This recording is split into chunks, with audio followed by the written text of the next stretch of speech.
Allahumma salli ala sayyidina Muhammad wa ala alihi wa sahbihi ajma'in. Bismillahirrahmanirrahim. Assalamualaikum warahmatullahi wabarakatuh.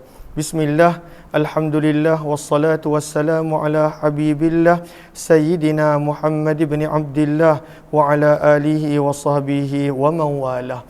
Subhanaka la ilma lana illa ma 'allamtana innaka antal alimul hakim wa la hawla wa la quwwata illa billahil aliyyil azim. Allahumma rabbi shrah lana sudurana wa yassir lana umurana wahlul 'uqdatam min alsinatina yafqahu aqwalana birahmatika ya rabbal alamin walhamdulillahi rabbil alamin. InsyaAllah dalam tempoh lebih kurang 20 minit yang kita ada pada petang ini, kita nak berkongsi beberapa hadis daripada sabdaan Nabi SAW, daripada hadis riwayat Imam Tirmizi rahimahullahu ta'ala.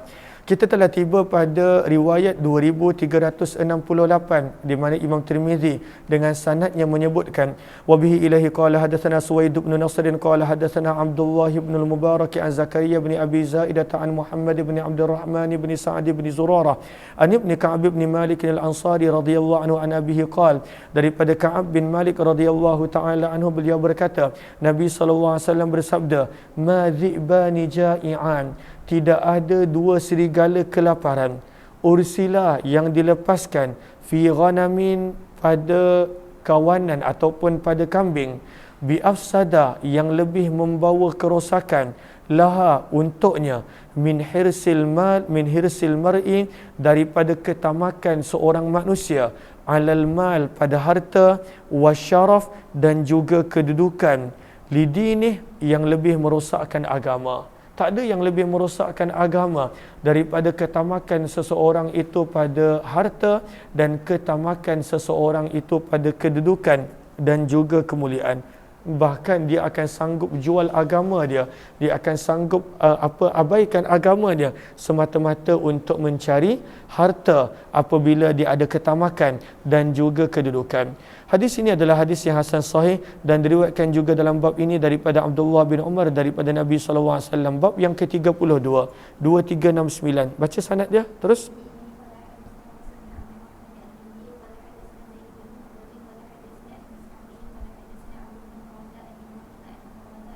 Daripada Abdullah bin Mas'ud radhiyallahu anhu beliau berkata, nama Rasulullah sallallahu alaihi wasallam, Nabi sallallahu alaihi wasallam telah tidur di atas sebuah tikar. Tempat tidur Nabi sallallahu alaihi wasallam adalah tikar.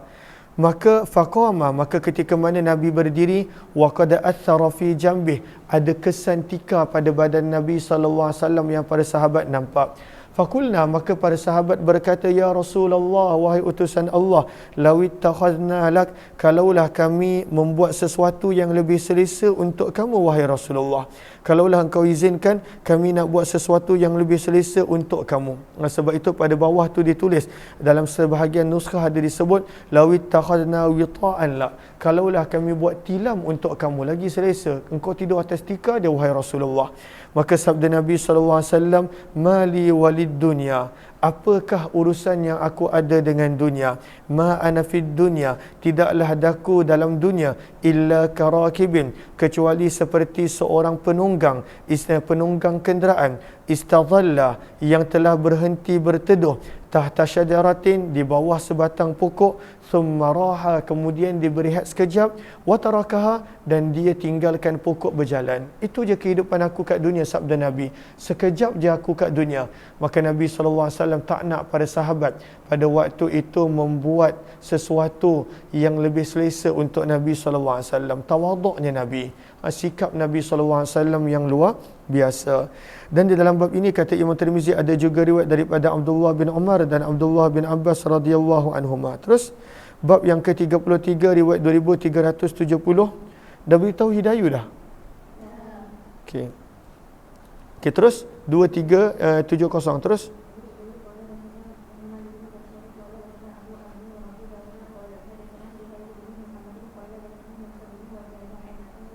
Daripada Abu Hurairah radhiyallahu anhu daripada Nabi sallallahu alaihi wasallam baginda bersabda. Hadis ini berkenaan tentang kesan yang boleh ditinggalkan oleh sahabat-sahabat kita dalam kehidupan kita. mereka yang mencorak, mengubah kita. Maka sabda Nabi SAW, ar-rajulu ala dini khalilih, seseorang itu berdasarkan kepada agama teman baik dia. Khalil bermaksud best friend, BFF, teman baik. Maka sabda Nabi SAW, manusia itu dicorakkan agamanya oleh agama teman baik dia. Maka Nabi pesan, falyanzur ahadukum, maka hendaklah setiap daripada kamu memerhatikan dengan teliti, man yukhalil, siapakah best friend dia. Apakah siapa best friend kita? Itu yang menentukan agama kita, tingkah laku kita, akhlak kita. Baiknya sahabat kita, mudah-mudahan insya-Allah baiknya kita. Kalaulah tidak, maka dia khawatiri akan meninggalkan kesan pada diri kita. Riwayat 2371, wabihi ilahi qala hadatsana Suwaidun qala hadatsana Abdullah qala hadatsana Sufyan bin Uyainah an Abdullah bin Abi Bakar qala sami'tu Anas bin Malik. Maka daripada Anas bin Malik radhiyallahu anhu, sahabat Nabi, beliau berkata, Nabi SAW bersabda, yatba'ul mayyita thalathun, akan ikut manusia ke perkuburan 3 benda. Ada 3 benda. Tapi yang kekal bersama dengan manusia dalam kubur hanya 1.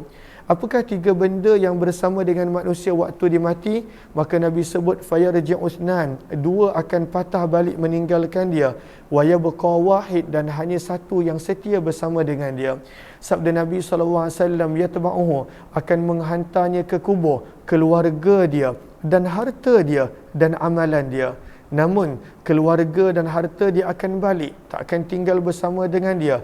Wa yabqa amaluh, dan akan bersama dengan dia amalan dia. Maka sebab itu, dengan nikmat yang Allah bagi, tingkatkan amalan kita. Dengan nikmat kesihatan, tingkatkan amalan. Dengan nikmat harta, tingkatkan infak dan sedekah, kerana amalan yang akan meneman kita. Bab yang ke-35, kata Imam Tirmizi, babu ma jaa fi karahiyati kathratil akal. Ini sesuai sangat. Nabi kata makruh, tak digalakkan untuk banyak makan. Banyak makan, maka datanglah macam-macam penyakit. Kena kurangkan makan.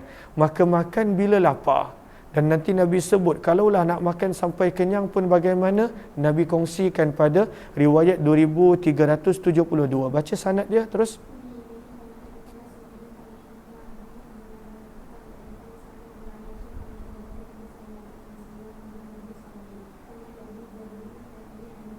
Daripada sahabat Nabi yang bernama Miqdam bin Ma'di Karib ataupun Miqdam bin Ma'di Karib radhiyallahu anhu, beliau berkata, aku telah mendengar Nabi SAW bersabda, ma mala'a adamiyun wi'a'an syarran min batan, tidaklah memenuhkan manusia satu bekas yang lebih buruk untuk dipenuhkan daripada perut. Tak ada benda yang lebih buruk untuk dipenuhkan daripada perut. Perut adalah benda yang seburuk-buruknya untuk dipenuhkan. Lalu perut ini bukan untuk dipenuhkan. Kita kadang-kadang bila makan sampai dah tak boleh nafas, pada waktu tu baru nak berhenti. Padahal sebenarnya cukup pada waktu itu makan sedikit dah cukup untuk bergerak. Maka sabda Nabi, tidak ada bekas yang lebih buruk untuk dipenuhkan daripada perut. Sabda Nabi, bihasbi ibni Adam, sebenarnya dah cukup untuk manusia ukulatun, beberapa suapan, yuqimna sulbah, sekadar untuk menegakkan belakangnya. Fa in kana la mahalah, kalaulah dia nak makan lebih daripada itu, maka apakah istilah kenyang bagi Nabi? Sabda Nabi, fathulusun li ta'amih, 1/3 perut adalah untuk makanan. Wa thuluthun li syarabih, 1/3 adalah untuk minuman. Wa thuluthun li nafasih, dan 1/3 lagi untuk udara. Ini istilah kenyang yang Nabi SAW sebutkan. Maka janganlah kita makan terlalu kenyang sehingga pada waktu itu kita nak bangun pun perlu dibantu, ditolong. Maka itu sebenarnya hanya akan memudaratkan kita, hanya akan merosakkan sistem badan kita. Riwayat seterusnya, baca. Wa bi ila qala Hasan bin Arafah,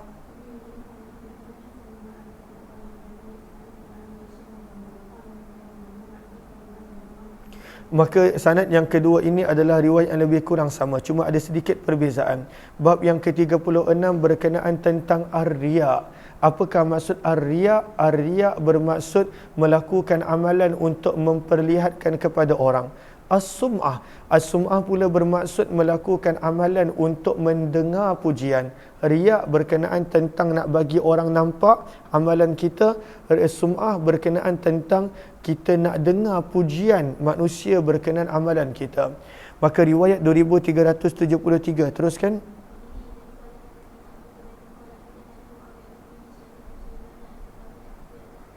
Daripada sahabat Nabi Abu Sa'id Al-Khudri radhiyallahu ta'ala, beliau berkata, baginda Nabi sallallahu alaihi wasallam bersabda, "Man yura'i, barang siapa yang melakukan amalan yura'i bertujuan menunjuk-nunjuk, yura'illahu bihi, maka Allah akan menunjukkan amalan dia." Allah bagi manusia nampak, tak apa, tapi tak dapat apa-apa, tak dapat pahala. Sebab tujuan dia buat amalan pun bukan kerana Allah nak menunjuk-nunjuk. Maka pada waktu itu dia dapatlah apa yang dia nak, tapi dalam kurungan, namun dia tidak akan dapat sebarang pahala.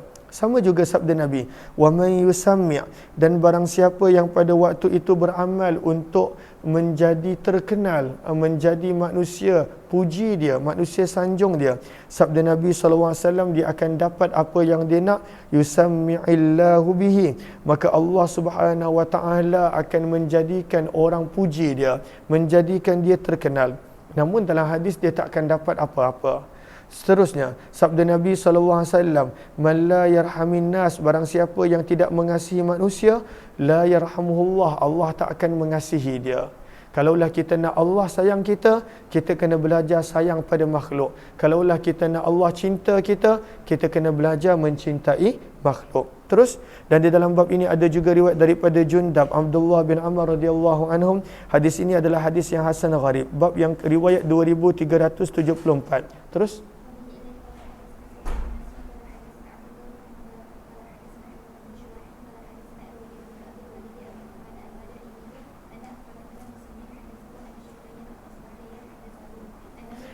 Seorang yang bernama Syufai Al-Asbahi telah masuk ke Madinah.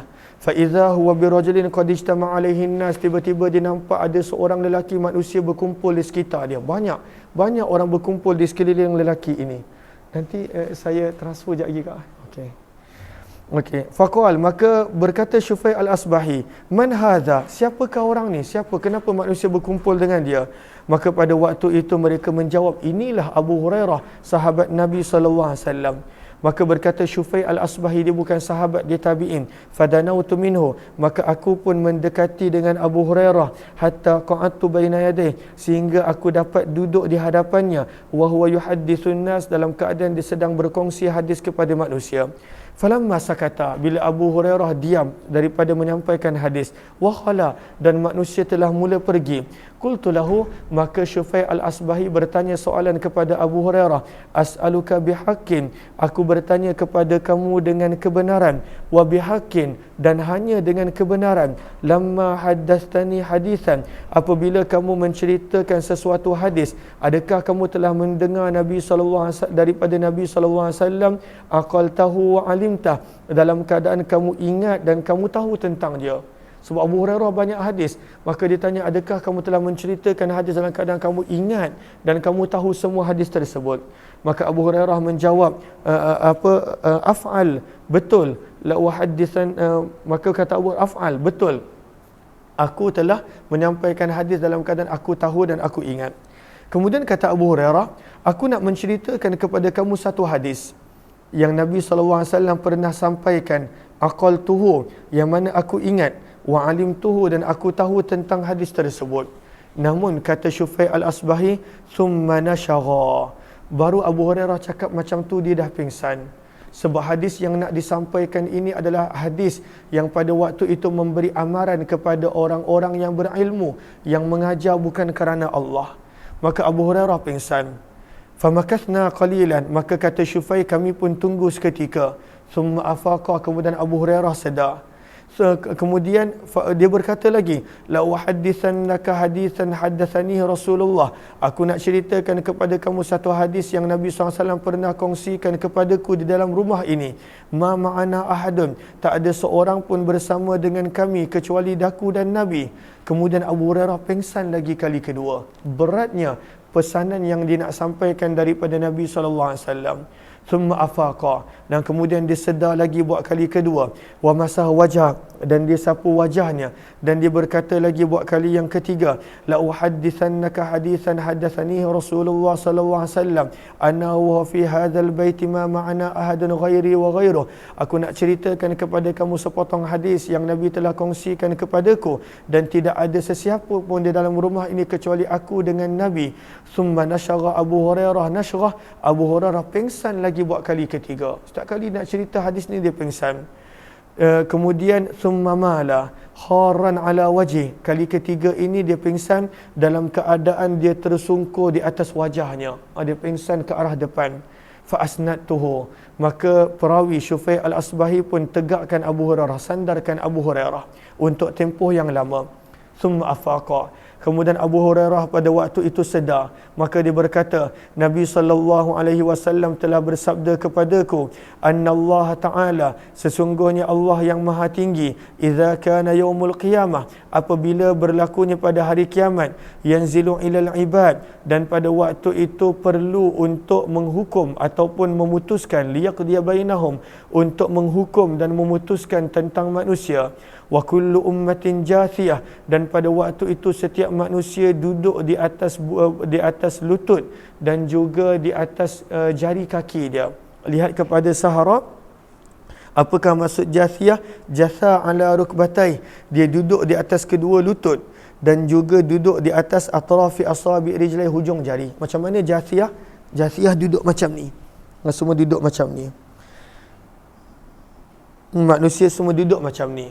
Jathiyah kita boleh dengar daripada Al-Quran, wa tara kulla ummatin jathiyah, dan ada pun mereka tundukkan kepala, ada di dalam surah As-Sajdah, nakisu ru'usihim inda absarihim, semua dalam keadaan tunduk. Mereka duduk di atas lutut pada hari kiamat, dan juga pada waktu itu tunduk kepala mereka. Semua manusia dalam keadaan takut. Fa awwalu man yad'u bihi, maka orang yang mula-mula Allah panggil adalah orang yang pada waktu itu mengumpulkan Al-Quran. Maksudnya dia hafal, dia belajar dan dia mengajar Al-Quran. Dan juga dipanggil juga seseorang yang syahid pada jalan Allah. Dan juga yang ketiga dipanggil seorang yang banyak harta. Maka Allah bertanya dahulu kepada orang yang ada ilmu tadi, alam u'allim kama anzaltu ala rasuli, bukankah aku telah mengajar kepada kamu Al-Quran yang aku telah turunkan kepada Rasulku Nabi Muhammad? Maka orang ini menjawab, bala, bahkan wahai Tuhanku. Maka Allah bertanya lagi, famadza alimta amilta fima ulimta, maka apa yang kamu dah buat pada ilmu yang aku dah ajar kamu daripada ilmu agama?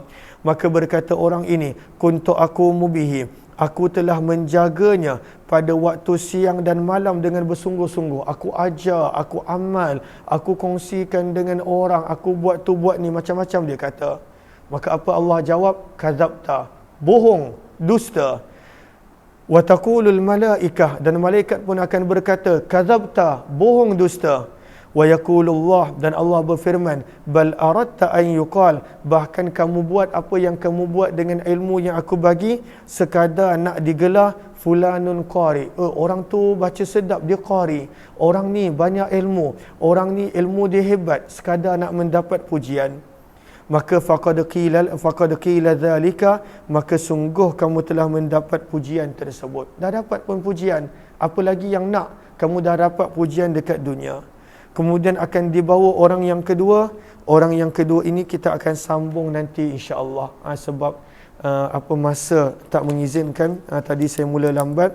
Kita akan sambung orang yang kedua ini kemudian insya-Allah. Maka peringatan untuk kita apabila beramal untuk kita buat kerana Allah semata-mata. Mudah-mudahan Allah bimbing setiap daripada kita.